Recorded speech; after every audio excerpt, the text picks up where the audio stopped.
नमस्ते दोस्तों, आज हम आर्सेनिकम एल्बम के बारे में बात करने वाले हैं। इसके भी गाइडिंग सिम्टम्स मैंने बहुत अच्छे से एक्सप्लेन किए हैं, तो वीडियो को लास्ट तक ज़रूर देखना। तो चलिए शुरू करते हैं। आर्सेनिक का कॉमन नेम है वाइट ऑक्साइड ऑफ आर्सेनिक। इसके इंट्रोडक्शन की अगर हम बात करें तो arsenic patient can be compared to a race horse as a pulsatilla to a sheep and antim crud to swine. Arsenic जो पेशेंट होते हैं वो पल्सेटिला की तरह फास्ट होते हैं और एंटीमक्रूड की तरह उनकी स्किन डर्टी होती है। इसकी वजह से उसको पल्सेटिला और एंटीमक्रूड के साथ कंपेयर किया गया है। Arsenic is a deadly poison. The fatal dose is 2-4 grain. Arsenic was used as a medicine from ancient times. You just says that arsenic was used in China long ago and in India for cutaneous affection, neuralgia, chorea and cholera. Physiological dose will be produced vomiting, purging and great prostration due to excessive secretion from gastrointestinal tract. It produces feeble pulse. In short, it gives full picture of cholera patient, or you may imagine a dying man with burning sensation, continuously sipping warm drinks and want to be carried from one place to another with a cadaverous odor from his body. Kent says that from the very odor itself, you may recognize as arsenic patient as soon as you enter his room. अगर हम arsenic को physiological dose में किसी को देते हैं तो उसके अंदर कोलेरा जैसे सिम्टम्स देखने को मिलते हैं।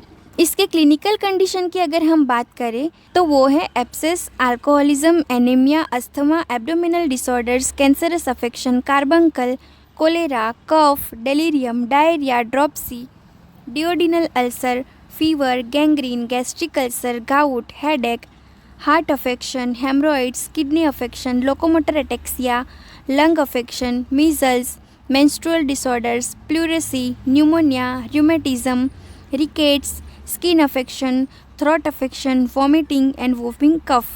इसके sphere of action की अगर हम बात करें तो main seat of action of arsenic are mind, nerves, mucous membrane, joints, periosteum, liver, spleen, lymphatics, blood, lungs, skin, stomach and alimentary canal. Arsenic acts more promptly on vegetarians than non-vegetarians. इसके pathogenesis की अगर हम बात करें तो arsenic is a poison and cause constant and violent irritation to all tissues such as acting on GI tract. It produce picture like cholera. Attacks blood causing septic changes, that is exanthema, ecchymosis, petechial hemorrhage, etc. It attacks vein varices which burns like fire, especially at night. It attacks serous membrane causing copious serous effusion. It attacks gland which indurate and suppurate. It causes inflammatory swelling with burning, lancinating pains. It attacks periosteum. It attacks joint causing paleness, swelling, burning pain, etc. It also causes general anasarca, skin pale, waxy or earth colored. It causes rapid emaciation. It also causes ulceration which burn like fire. मतलब arsenic patient में burning जो होती है वो काफ़ी important है। उनको burning होती है फायर की तरह, प्रोड्यूसिंग पेन एंड डिस्चार्ज विच में बी स्कैंटी, पुट्रिड एंड ऑफेंसिव। मतलब आर्सेनिक पेशेंट के जो भी डिस्चार्ज होते हैं वो स्कैंटी, पुट्रिड और बहुत ज़्यादा ऑफेंसिव होते हैं। The skin is irritated producing violent etching and burning followed by eruption and ulceration. उनकी स्किन में बहुत ज़्यादा इचिंग होता है, उसकी वजह से इरप्शन हो जाते हैं और अल्सरेशन हो जाता है। नेक्स्ट हम अगर उसके कंस्टिट्यूशन की बात करें, physical makeup of the body, मतलब आर्सेनिक पेशेंट कैसे दिखते हैं। The patient is lean, thin, debilitated, having Hippocratic face, dirty and waxy look of the skin. मतलब वो पतले दुबले हो सकते हैं, उनका फेस एकदम हिपोक्रेटिक दिखता है और उनकी स्किन का जो टेक्सचर है वो एकदम डर्टी और वैक्सी लुक होता है। उनके टेम्परामेंट की अगर हम बात करें तो very fastidious, wants everything neat, clean and in order. मतलब वो बहुत ज़्यादा फास्ट होते हैं, उनको सब चीज़ें एकदम साफ सुथरी चाहिए और सब चीज़ें ऑर्डर में चाहिए। मतलब अगर कोई आर्सेनिक पेशेंट हमारे घर पे आए, हमारे घर पे एक पिक्चर लगा हुआ है वॉल पे, थोड़ा सा वो टेढ़ा हो गया है, अगर वो आर्सेनिक पेशेंट देखेंगे तो खुद खड़े होकर वो पिक्चर को ठीक करने लग जाएंगे। Relation with heat and cold की अगर बात करें तो arsenic patient very chilly patient होते हैं। There is internal chilliness and so the patient craves heat except in outer head. मतलब वो चिली होते हैं, चिलीनेस की वजह से उनको हीट की क्रेविंग होती है, लेकिन उनका जो हेड है वो काफ़ी गर्म रहता है। हेड में कोल्डनेस की आवश्यकता होती है। मायाजम की अगर हम बात करें, सोरा, सिफिलिस एंड साइकोसिस कॉम्बिनेशन में होते हैं। डायथिसिस की अगर हम बात करें तो स्क्रोफुलस डायथिसिस है। नेक्स्ट हम अब बात कर लेते हैं गाइडिंग सिम्टम्स की।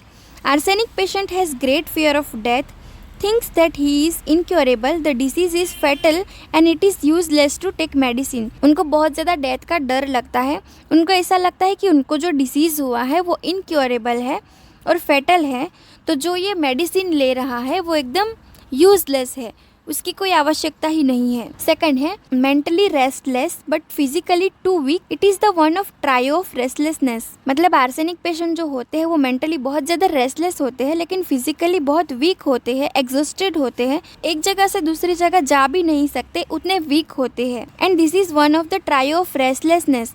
मतलब आपको ये वाइवा में पूछेंगे ट्रायो ऑफ रेस्टलेसनेस क्या है, तो उसमें आपको बताना है others being aconite for mental restless and rhus tox for physical restless. मतलब आर्सेनिक और एकोनाइट जो है वो मेंटली रेस्टलेस होते हैं और जो रस्टॉक्स जो है वो फिजिकली रेस्टलेस होते हैं। तो आपको याद रखना है ट्रायो को एग्जाम में पूछेंगे ट्रायो ऑफ रेस्टलेसनेस बताओ, तो आपको बोलना है aconite, rhus tox and arsenic. Next symptom है burning pain relieved by heat except in head. This is very much peculiar and characteristic of arsenic. Kent says that the patient want to keep his body in hot room but head in refrigerator। मतलब उनका जो burning pain है वो relieve होता है heat के exposure से। मतलब वो चिली पेशेंट है तो उनको हीट से अच्छा लगता है, उनको अपना हेड जो है, अपना सर जो है वो फ्रीजर में रखने की इच्छा होती है, ऐसा केंट कहते हैं। नेक्स्ट सिम्टम है great prostration, persistently sinking of strength out of proportion to a degree of illness. मतलब वो बहुत ज्यादा वीक होते हैं, ग्रेट प्रोस्ट्रेशन हमें इनमें देखने को मिलता है।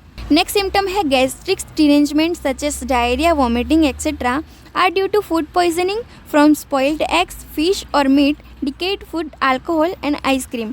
मतलब इसकी जो गैस्ट्रिक डिरेंजमेंट होती है वो स्पॉइल्ड फूड खाने से होती है। तो आर्सेनिक जो है वो हम फूड पॉइजनिंग के पेशेंट में यूज़ कर सकते हैं। नेक्स्ट सिम्टम है complaints return periodically, usually annually, so it is useful drug in intermittent fever. मतलब आर्सेनिक की जो कंप्लेन है वो ईयरली रिपीट होती है और जिस टाइम पे हुई थी उसी टाइम पे होती है, तो ये भी एक बहुत अच्छा इंपॉर्टेंट पॉइंट है। नेक्स्ट सिम्टम है all discharges are acrid, scanty, putrid, dark and offensive with cadaverous odour. मतलब उसके जो डिस्चार्ज है वो बहुत ज़्यादा एक्रीड, स्कैंटी मतलब थोड़े से कम, और बहुत ज़्यादा ऑफेंसिव होते हैं। नेक्स्ट सिम्टम है thirst for small quantity of water at short intervals in acute state but in chronic state there is no thirst. इसकी थर्स्ट भी बहुत ज़्यादा इंपॉर्टेंट है, आपको काफ़ी ज़्यादा वाइवा में पूछा जाता है आर्सेनिक की थर्स्ट बताओ या फिर ब्रायोनिया की थर्स्ट बताओ।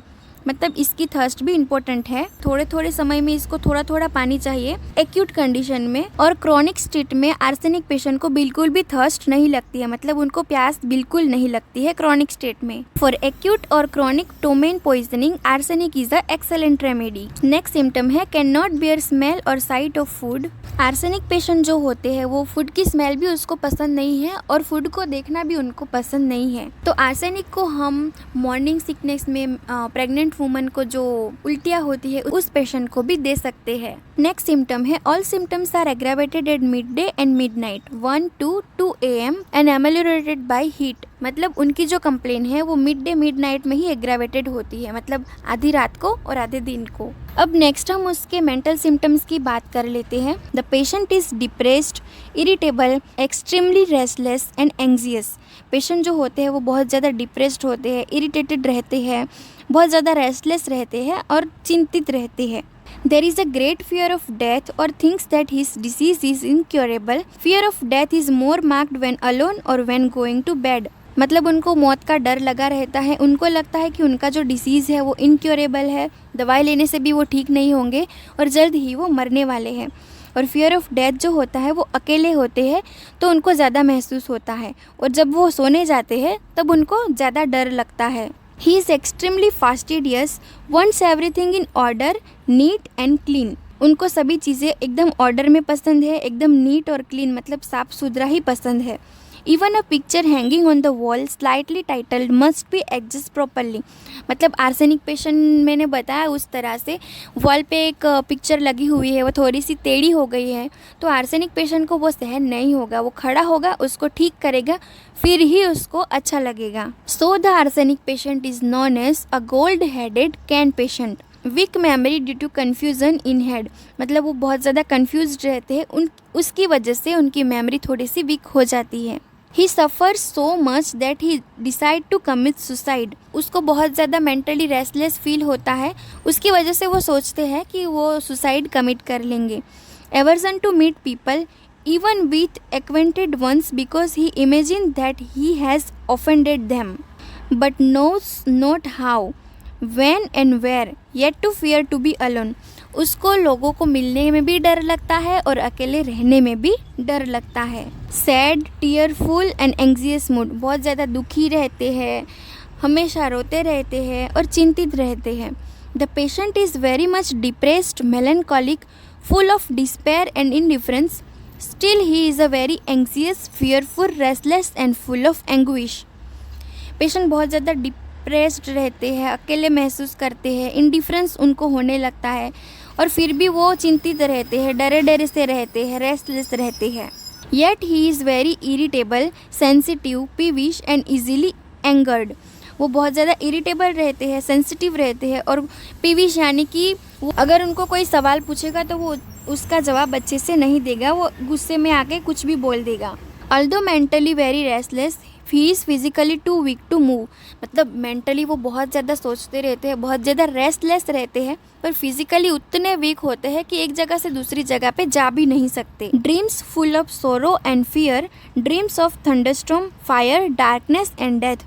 उनको सपने भी कैसे आते हैं? दुख के सपने आते हैं, डर के सपने आते हैं, उनको बिजली के सपने आते हैं, फायर के सपने आते हैं और अंधेरे के सपने आते हैं और उनको मौत के सपने भी आते हैं। नेक्स्ट है ailment from chill in winter, taking ice cream, cold fruits, decayed food और animal matter, whether by inoculation, affliction और injection, poor diet, continued drainage of the fluids, anemia, abuse of alcohol, sour beer, bad sausage, strong cheese, ptomaine poisoning, tobacco, abuse of quinine, iodine, climbing mountains and sea bathing। Next हम अगर इसके particular symptoms की बात करें तो ये काफ़ी अच्छी हेडेक के लिए दवाई है, क्योंकि उसको throbbing type of burning pain होता है उसके हेड में, उसको अपना हेड फ्रीज में रखने की इच्छा होती है और हेडेक के साथ साथ उसको नोजिया एंड वॉमिटिंग भी होता है, तो ये हेडेक के लिए बहुत अच्छी मेडिसिन है। इसके जीआई सिम्टम्स की अगर हम बात करें, जीआई में याद रखने वाली बात यह है कि उसको स्मेल और साइट ऑफ फूड से नोजिया फील होने लगता है। डायरिया वॉमिटिंग के लिए बहुत अच्छी दवाई है और उसको नोजिया और वॉमिटिंग की वजह से बहुत ज़्यादा वीकनेस हो जाती है। और आर्सेनिक, कोलेरा, डायरिया, हेमरोइड्स, ये सब चीज़ों के लिए बहुत अच्छी मेडिसिन है। रेस्पिरेटरी सिस्टम पे भी ये काफ़ी अच्छी वर्क करती है, अस्थमा में हम इसको यूज़ कर सकते हैं। नेक्स्ट कार्डियोवास्कुलर सिस्टम पे भी बहुत अच्छा वर्क करती है ये। स्किन अफेक्शन में, इंटरमिटेंट फीवर में भी काफ़ी अच्छे रिजल्ट्स देती है। नेक्स्ट अब हम बात कर लेंगे जनरल मोडालिटीज़ की। उसको एग्रेवेशन होता है periodically after mid day and midnight to 2 AM PM, cold food and drinks, exertion, lying on affected side with head लो।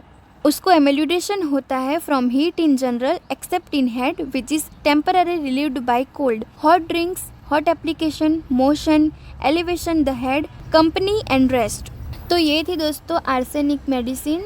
मैंने अच्छे से समझाने की ट्राई तो की है। आशा करती हूँ ये वीडियो आपको पसंद आया होगा। अगर आपको वीडियो अच्छा लगे तो लाइक और शेयर ज़रूर कर दे, अपने दोस्तों के साथ ज़रूर शेयर करें ताकि वो भी आर्सेनिक अच्छे से सीख पाए और ऐसे ही इन्फॉर्मेटिव वीडियोस देखते रहने के लिए हमारे चैनल को सब्सक्राइब करें।